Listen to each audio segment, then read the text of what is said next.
What is leverage? CFD trading allows traders to use an additional tool called leverage. Leverage is used by traders to borrow extra funds from brokers. Like in mathematics, leverage increases the trader's initial investment by a certain percentage, but it also puts it at risk. As leverage poses serious risks for traders, especially in periods of high volatility, it should be used with attention and caution. So, how does leverage work? Let's study two examples.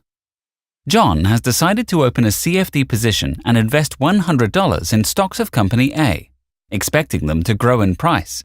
John uses the 1-to-1 leverage, which means that his profit will increase by 1% if the stock price grows by 1%. So if his forecast is right, John will gain $1.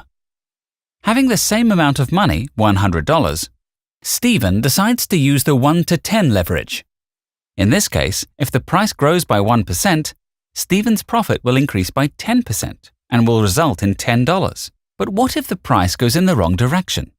In this case, the losses will multiply accordingly, but you'll never lose an amount larger than your original investment. On our platform, leverage is located in the right menu just below the amount settings. Note that leverage may differ depending on a broker, the type of an asset, and the time of a trading operation. We wish you a pleasant trading experience.